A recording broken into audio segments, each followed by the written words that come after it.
So we're here in Vancouver, sitting with Ben and Jason, who are the original creators for the Alpha U series.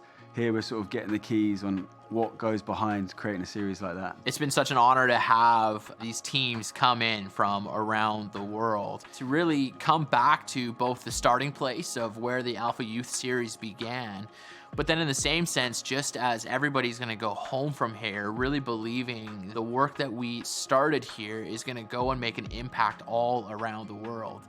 So there's 1 billion young people on the planet, and they all have different voices, different cultures, and we didn't just want to create one product from the West for the whole world and then it just be subbed and dubbed for them. We want it to be personalized for them, localized for them. So we've brought people from all over the world so we can talk about our different contexts and our different cultures, so that when we create, we're creating for that young person in mind. What's been incredible this week, just to witness, even just to see the sparks going off between Ben from Australia talking with Tim from Canada about two projects that weren't really linked before, but they've realized they're actually trying to do one collaborative global initiative. The sharing of insight and knowledge, yes, are specific to our regions and our context, but we're seeing can be so much more widely applied and much more applicable. As we're deciding what the recreation of the series looks like, is like to really hear from God and be united in like what we believe is like the non-negotiables, what we really want to push forward for young people to hear.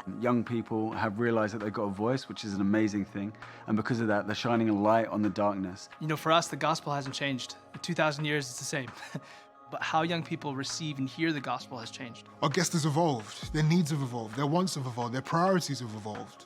What they look to in the world has evolved. The way we communicate with younger people, the way they're communicated to with marketing, with entertainment. We need to not stay in lockstep with the world, but stay in lockstep with our guests. Our mission is the same, our content is the same, but the way we deliver it needs to change with them. The greatest part of what we're doing is that we get to participate in conversations that young people are already having.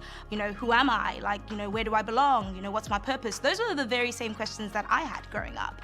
And I guess the mission for us is to continue to create the space and to continue to lead them and present Jesus to them. If we lean into this next generation, it's going to become something that's a normal part of what they do, a normal part of how they engage with faith questions.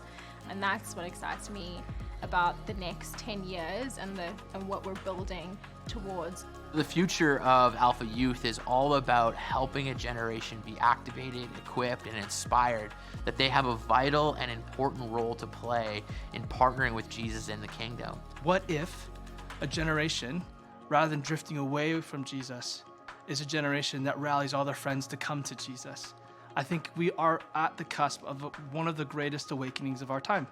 But we need people to rally together, to invest into this, to lean into this. I do believe the culture of the kingdom is what young people are longing for.